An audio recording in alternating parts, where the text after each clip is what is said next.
जय हिंद साथियों। आज से हम यूपी ट्रिपल एससी पेट 2025 के लिए जीके जीएस का मॉडल पेपर फर्स्ट कंप्लीट करने वाले हैं। इसके पहले हमने हिंदी का मॉडल पेपर आपको कराया था। ये मॉडल पेपर आपके एग्जाम पैटर्न के आधार पर रहने वाले हैं। आज के जीके जीएस के पोर्शन में हमने टॉप 50 क्वेश्चन इंक्लूड किए हैं, जो आपके एग्जाम में भी 50 क्वेश्चन आने वाले हैं। तो सेशन आपके लिए इंपॉर्टेंट है, आप लोग वीडियो के एंड तक बने रहिएगा। जो क्वेश्चन आपसे गलत हो रहे हैं उस पे क्वेश्चन पे जो है ज़्यादा से ज़्यादा फोकस करिएगा। आइए सेशन स्टार्ट करते हैं। तो हमारा पहला क्वेश्चन क्या है, निम्नलिखित में कौन सा त्यौहार टाई ऑफ प्रोटेक्शन शब्द से जुड़ा है। तो निम्नलिखित में कौन सा त्यौहार जो है वो टाई ऑफ प्रोटेक्शन शब्द से जुड़ा है। तो रक्षाबंधन है, करवा चौथ है, छठ पूजा है या फिर बैसाखी है। तो कौन सा त्यौहार है।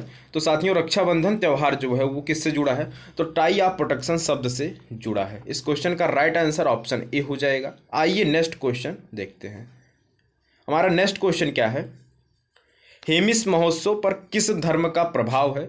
तो हेमिस महोत्सव पर जो है किस धर्म का प्रभाव है। तो बौद्ध धर्म का, इस्लाम धर्म का, हिंदू धर्म का या जैन धर्म का। तो किस धर्म का प्रभाव है। तो हेमिस महोत्सव पर जो है इस्लाम धर्म का प्रभाव है। ऑप्शन बी जो होगा इस क्वेश्चन का राइट आंसर हो जाएगा। नेक्स्ट क्वेश्चन हमारा क्या है, हमारा क्वेश्चन नंबर 3 है, निम्नलिखित में कौन सी नदी अरब सागर में गिरती है। तो कौन सी नदी जो है अरब सागर में गिरती है। तो साथियों सिंधु नदी है, गोदावरी नदी है, ब्रह्मपुत्र नदी है या फिर कृष्णा नदी है। तो साथियों कौन सी नदी है। तो सिंधु नदी जो है कहाँ पे गिरती है। तो सिंधु नदी का उद्गम जो है सबसे पहले जानिए कहाँ पे होता है। तो तिब्बत के मानसरोवर झील के वोखरचू हिमनद नामक स्थान से जो है सिंध का नदी का उद्गम होता है, या जम्मू कश्मीर के बहते हुए पाकिस्तान से जो है कहाँ पे, तो अरब सागर में जो है यह अपना मुहाना बनाती है। तो इस क्वेश्चन का राइट आंसर ऑप्शन ए हो जाएगा। साथियों बाकी जो गोदावरी नदी है वो कहाँ पे, तो वह जो है बंगाल की खाड़ी में अपना मुहाना बनाती है। ब्रह्मपुत्र नदी जो है यह भी बंगाल की खाड़ी में, और कृष्णा नदी भी जो है बंगाल की खाड़ी में जो है अपना मुहाना बनाती है। तो आइए नेक्स्ट क्वेश्चन देखते हैं। हमारा क्वेश्चन नंबर 4 क्या है, निम्नलिखित में कौन सी नदी हिमालय अपवाह तंत्र का हिस्सा नहीं है। तो कौन सी नदी जो है हिमालय अपवाह तंत्र का हिस्सा नहीं है। तो गोदावरी है, सिंधु है, ब्रह्मपुत्र है या फिर गंगा है। तो साथियों कौन सी नदी है। तो गोदावरी नदी जो है यह हिमालयी अपवाह तंत्र का हिस्सा नहीं है। इसका उद्गम जो है वो दक्षिण भारत में होता है। इसका उद्गम जो है कहाँ पर होता है। तो प्यारे साथियों इसका उद्गम जो है उत्तरम्बकेश्वर पहाड़ी नासिक में जो है इसका उद्गम होता है। यह अपना मुहाना जो है बंगाल की खाड़ी में बनाती है। जबकि सिंधु नदी, ब्रह्मपुत्र नदी और गंगा नदी का उद्गम जो है कहाँ पे, तो जो है हिमालय के पास से होता है। तो ये नदियाँ जो है हिमालय अपवाह तंत्र का हिस्सा हैं। तो इस क्वेश्चन का राइट आंसर जो हमारा ऑप्शन ए हो जाएगा। आइए नेक्स्ट क्वेश्चन देखते हैं। हमारा क्वेश्चन नंबर 5 क्या है, जैन धर्म के 24वें तीर्थंकर कौन थे। तो साथियों जैन धर्म के 24वें तीर्थंकर जो है कौन थे। तो जैन धर्म के 24वें तीर्थंकर पार्श्वनाथ थे, गौतम बुद्ध थे, महावीर स्वामी थे या इनमें से कोई नहीं था। तो कौन थे। तो जैन धर्म के 24वें तीर्थंकर जो है महावीर स्वामी थे। इनका जन्म जो है कब हुआ था। तो प्यारे साथियों इनका जन्म जो है वो 599 का 599 ईसा पूर्व, या फिर हम इसको बीसी कह सकते हैं, बिफोर क्राइस्ट में जो है इनका जन्म हुआ था। और इनकी मृत्यु जो है कब हुई थी। तो साथियों इनकी मृत्यु जो है 527 कब, तो 527 ईसा पूर्व या बीसी में जो है इनकी मृत्यु हुई थी। कब हुई थी। तो 527 बीसी में इनकी मृत्यु हुई थी। तो ये जैन धर्म के 24वें तीर्थंकर थे, कौन, महावीर स्वामी। आइए नेक्स्ट क्वेश्चन देखते हैं। हमारा क्वेश्चन नंबर 6 क्या है, निम्नलिखित में काशी महाजनपद की राजधानी थी। तो प्यारे साथियों काशी महाजनपद, जिसमें हमारे 16 महाजनपद थे उसमें काशी भी एक महाजनपद था, इसकी राजधानी कौन सी थी। तो प्यारे साथियों इसकी राजधानी जो है वाराणसी थी, चंपा थी, अवंती थी या फिर उज्जैन था। तो क्या था। तो इसकी राजधानी जो है वाराणसी थी। ऑप्शन ए जो होगा इस क्वेश्चन का राइट आंसर हो जाएगा। नेक्स्ट क्वेश्चन हमारा क्या है, हड़प्पा सभ्यता के उत्खनन करता थे। तो हड़प्पा सभ्यता के उत्खनन करता जो है कौन थे। तो दयाराम साहनी, राखाल दास बनर्जी, एमजी मजूमदार या फिर फजल अहमद थे। तो कौन थे। साथियों हड़प्पा सभ्यता के उत्खनन करता जो है दयाराम साहनी थे। इन्होंने इसकी उत्खनन कब किया था। तो वर्ष 1921 में जो है इसका उत्खनन कार्य किया था। तो ऑप्शन ए जो होगा इस क्वेश्चन का राइट आंसर हो जाएगा। राखाल दास बनर्जी जो है ये मोहन जोदड़ो के उत्खनन करता थे। इन्होंने वर्ष 1922 में जो है मोहन जोदड़ो की जो है खोज की थी। इस क्वेश्चन का राइट आंसर जो होगा हमारा ऑप्शन ए हो जाएगा। आइए नेक्स्ट क्वेश्चन देखते हैं। सती प्रथा पर रोक किस गवर्नर जनरल द्वारा लगाया गया था। तो साथियों सती प्रथा पर रोक जो है वो किस गवर्नर जनरल द्वारा लगाया गया था? तो नॉर्थ ब्रुक के द्वारा, लॉर्ड विलियम बेंटिक के द्वारा, जनरल निकल्सन के द्वारा या फिर डलहौजी के द्वारा? तो किसके द्वारा लगाया गया था? तो सती प्रथा पर रोक जो है किसके द्वारा लगाया गया था? तो साथियों लॉर्ड विलियम बेंटिक के द्वारा जो है लगाया गया था। किस वर्ष लगाया गया था? तो साथियों वर्ष 1829 में जो है इसके द्वारा लगाया गया था। ये क्वेश्चन आपके लिए बहुत ही इंपॉर्टेंट है, यहाँ से आपको क्वेश्चन श्योर है आपके एग्जाम में देखने को मिलेगा। तो ऑप्शन बी जो होगा इस क्वेश्चन का राइट आंसर हो जाएगा। नेक्स्ट क्वेश्चन हमारा क्या है, यह सबसे ज़्यादा इंपॉर्टेंट क्वेश्चन है। लड़कियों के लिए विवाह की आयु 14 वर्ष निश्चित शारदा एक्ट के तहत किस गवर्नर जनरल द्वारा किया गया था? तो किस गवर्नर जनरल द्वारा? तो साथियों इरविन के द्वारा जो है किया गया था। किस वर्ष किया गया था? तो वर्ष 1929 में जो है किया गया था। इस क्वेश्चन का राइट आंसर जो हमारा ऑप्शन ए हो जाएगा। रिपीट करते हैं क्वेश्चन को। लड़कियों के लिए विवाह की आयु 14 वर्ष निश्चित शारदा एक्ट में किया गया था, वह किस गवर्नर जनरल के द्वारा किया गया था? तो इरविन के द्वारा जो है वर्ष 1929 में किया गया था। आइए नेक्स्ट क्वेश्चन देखते हैं। हमारा क्वेश्चन नंबर 10 क्या है, निम्नलिखित में कौन सी फसल उत्सव मुख्यतः दक्षिण भारत में मनाया जाता है? तो कौन सा फसल उत्सव है जो मुख्यतः जो है दक्षिण भारत में मनाया जाता है? तो ओणम है, माघी है, उत्तरायण है या फिर बिहू है? तो कौन सा उत्सव है? तो साथियों ओणम जो है वो मुख्यतः कहाँ पे, यह एक फसल उत्सव है। सबसे पहले तो ये देखिएगा कैसा उत्सव है। तो साथियों यह जो है फसल उत्सव है, यह मुख्यतः कहाँ पर मनाया जाता है? तो दक्षिण भारत में मनाया जाता है। आइए नेक्स्ट क्वेश्चन देखते हैं। साथियों ब्रह्म समाज के संस्थापक कौन हैं? तो ब्रह्म समाज के संस्थापक जो है कौन थे? तो राजा राम मोहन राय थे, ज्योतिबा फूले थी, भगत सिंह थे या फिर स्वामी दयानंद सरस्वती थे?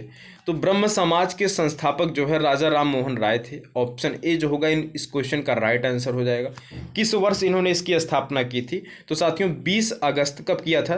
तो 20 अगस्त वर्ष 1928 को जो है इसकी स्थापना किया था। कब किया था? 20 अगस्त वर्ष 1828 को जो है इसकी स्थापना किया था। तो इस क्वेश्चन का राइट आंसर ऑप्शन ए हो जाएगा। आइए नेक्स्ट क्वेश्चन देखते हैं। दुनिया भर में मौजूद अधिकांश बांधों का प्रमुख उद्देश्य क्या है? तो प्यारे साथियों दुनिया भर में मौजूद अधिकांश बांधों का जो है प्रमुख उद्देश्य क्या होता है? तो पेयजल की आपूर्ति, सिंचाई, विद्युत उत्पादन या उपरोक्त सभी? तो क्या होता है? तो जो है दुनिया भर में मौजूद अधिकांश बांधों का कार्य क्या होता है? तो पेयजल की आपूर्ति करते हैं, सिंचाई का कार्य इससे होता है, नहरें निकाल के इससे सिंचाई का कार्य किया जाता है, और जो है बांध बनाकर टरबाइन लगाकर विद्युत का उत्पादन भी किया जाता है। तो इस क्वेश्चन का राइट आंसर ऑप्शन डी हो जाएगा।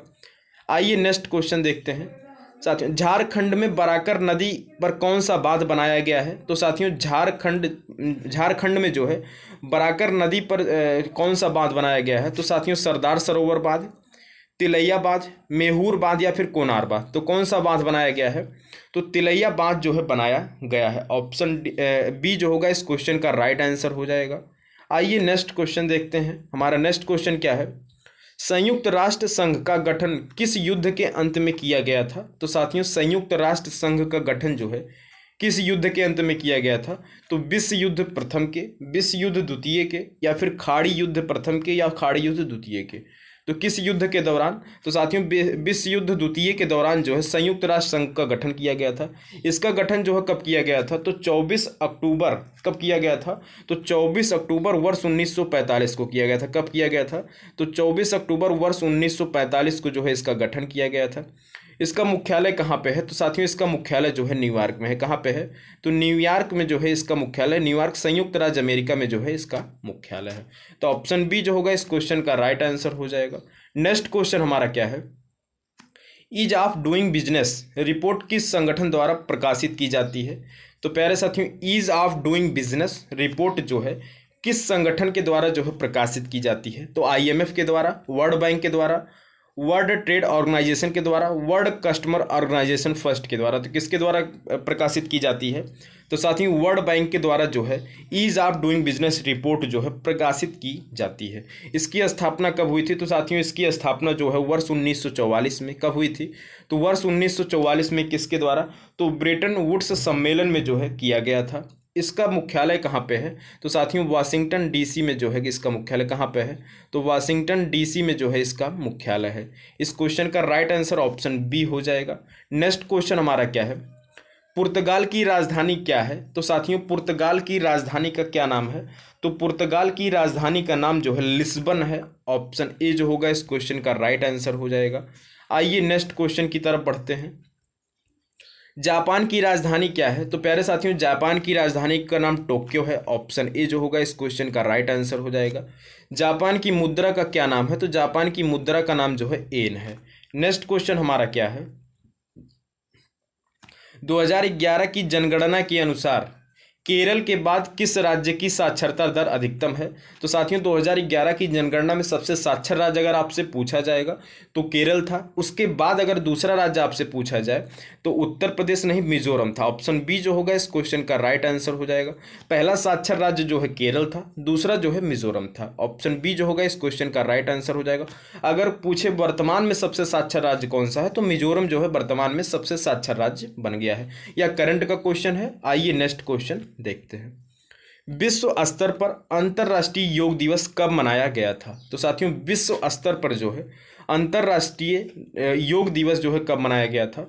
तो 2 जुलाई 2015 को, 21 जून 2015 को, 1 जुलाई 2015 को या 14 जुलाई 2015 को कब मनाया गया था? तो साथियों सबसे पहले तो आप जानिए कि अंतर्राष्ट्रीय योग दिवस जो है कब मनाया जाता है? तो 21 जून को मनाया जाता है। कब मनाया जाता है? तो 21 जून को मनाया जाता है। तो इसमें एक ही ऑप्शन में जो है 21 जून 2015 दिया है। इस माध्यम से भी आप जो है आंसर को टिक कर सकते हैं। तो ऑप्शन बी जो होगा इस क्वेश्चन का राइट आंसर हो जाएगा। नेक्स्ट क्वेश्चन हमारा क्या है? पहला विश्व पर्यावरण दिवस किस वर्ष मनाया गया था? तो पहला विश्व पर्यावरण दिवस जो है वर्ष 1973 को मनाया गया था। ऑप्शन बी जो होगा इस क्वेश्चन का राइट आंसर हो जाएगा। नेक्स्ट क्वेश्चन हमारा क्या है? मौलिक अधिकार संविधान के किस भाग में वर्णित है? तो प्यारे साथियों मौलिक अधिकार जो है संविधान के किस भाग में वर्णित है? तो मौलिक अधिकार जो है संविधान के भाग 3 में वर्णित है। का तो भाग 3 में जो है मौलिक अधिकार के बारे में बात किया गया है। भाग 2 में नागरिकता के बारे में। भाग 4 में जो हमारा किसके बारे में बात किया गया है? तो भाग 4 में हमारा जो है डीपीएसपी के बारे में बात किया गया है। तो इस क्वेश्चन का राइट आंसर हमारा ऑप्शन बी हो जाएगा। नेक्स्ट क्वेश्चन हमारा क्या है? भारत के संविधान का भाग 4 संबद्ध है। तो भाग 4 जो है किससे संबंध है? तो साथियों राज्य के नीति निर्देशिक तत्व से संबद्ध है। जो कहाँ से लिया गया है? तो आयरलैंड के संविधान से जो है लिया गया है। कहाँ से लिया गया है? तो साथियों आयरलैंड के संविधान से जो है लिया गया है। तो इस क्वेश्चन का राइट आंसर ऑप्शन ए हो जाएगा। किस आर्टिकल से किस आर्टिकल? तो आर्टिकल 36 से लेकर आर्टिकल 51 तक जो है राज्य के नीति निर्देशिक तत्वों का उल्लेख किया गया है। नेक्स्ट क्वेश्चन हमारा आता है, भारत के राष्ट्रपति की तुलना निम्नलिखित में किससे करना सर्वाधिक उचित है?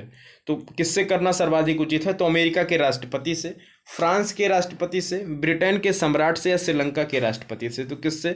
तो ब्रिटेन के सम्राट से जो करना उपयुक्त है। ऑप्शन सी जो होगा इस क्वेश्चन का राइट आंसर हो जाएगा। या सिंपली आपसे क्वेश्चन पूछा जाए कि भारत के राष्ट्रपति का पद कहाँ से लिया गया है? तो ब्रिटेन से जो है लिया गया है। नेक्स्ट क्वेश्चन हमारा क्या है? भारत में कार्यपालिका का अध्यक्ष कौन होता है? तो प्यारे साथियों भारत में कार्यपालिका का अध्यक्ष जो है भारत का राष्ट्रपति होता है। ऑप्शन ए जो होगा इस क्वेश्चन का राइट आंसर हो जाएगा। आर्टिकल 53 में क्या कहा गया है कि भारत का जो है एक राष्ट्रपति होगा। आइए नेक्स्ट क्वेश्चन देखते हैं। राज्यसभा के 1/3 सदस्य प्रत्येक कितने वर्ष के पश्चात सेवानिवृत्त होते हैं तथा नए 1/3 सदस्य उनका स्थान लेते हैं? तो कितने? तो सबसे पहले जानिए कि राज्यसभा का कार्यकाल जो है कितने वर्ष का होता है? तो साथियों राज्यसभा का सदस्यों का कार्यकाल जो है वो 6 वर्षों का होता है और 6 वर्षों का इनका कार्यकाल होता है।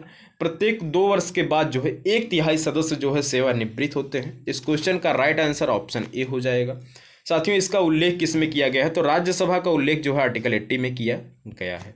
आइए नेक्स्ट क्वेश्चन देखते हैं। हमारा क्वेश्चन नंबर 26 क्या है?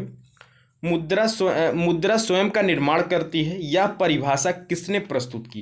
तो साथियों मुद्रा जो है स्वयं का निर्माण करती है, यह परिभाषा जो है किसके द्वारा प्रस्तुत की गई थी? तो यह परिभाषा जो है किसके द्वारा? तो साथियों यह परिभाषा जो है वो क्रोमर के द्वारा जो है प्रस्तुत की गई थी। ऑप्शन सी जो होगा इस क्वेश्चन का राइट आंसर हो जाएगा। नेक्स्ट क्वेश्चन हमारा क्या है? ग्रेसम का नियम किससे संबंधित है? तो प्यारे साथियों ग्रेसम का नियम जो है किससे संबंधित है? तो यह जो है मुद्रा के प्रचलन से संबंधित है। ऑप्शन सी जो होगा इस क्वेश्चन का राइट आंसर हो जाएगा। आइए नेक्स्ट क्वेश्चन देखते हैं। मीरा सेठ समिति का संबंध किससे था? तो साथियों मीरा सेठ समिति का संबंध जो है किससे था? तो हथकरघे के विकास से था, रोजगार के लिंग भेद से, बाल श्रम की संपत्ति से, या कार्यरत महिलाओं का कल्याण से था। तो किससे था? तो साथियों हथकरघे के विकास से जो है इस समिति का संबंध था। ऑप्शन ए जो होगा इस क्वेश्चन का राइट आंसर हो जाएगा। नेक्स्ट क्वेश्चन हमारा क्या है? शकुंतला गुरु समिति का संबंध किससे था? तो साथियों शकुंतला गुरु समिति का संबंध जो है किससे था? तो कृषि विपणन से जो है इसका संबंध था। ऑप्शन ए जो होगा इस क्वेश्चन का राइट आंसर हो जाएगा। और आज का हमारा लास्ट क्वेश्चन क्या है? जानकी रामम समिति का गठन की उद्देश्य से किया गया था। तो साथियों इस जानकी रामम समिति का गठन जो है किस उद्देश्य से किया गया था? तो इस क्वेश्चन का आंसर आप लोग कमेंट बॉक्स में कमेंट करके बताइएगा। हमने सारे क्वेश्चन का आंसर बताया है, एक क्वेश्चन का आंसर हमने आपके लिए बताया है। आप इसको चाहे गूगल से सर्च करके चाहे आपको आता होगा, तो आप लोग इस क्वेश्चन का आंसर कमेंट बॉक्स में कमेंट जरूर करिएगा। कल हम फिर मिलते हैं प्रैक्टिस सेट नंबर 2 के साथ। तब तक के लिए जय हिंद, टेक केयर, बाय बाय।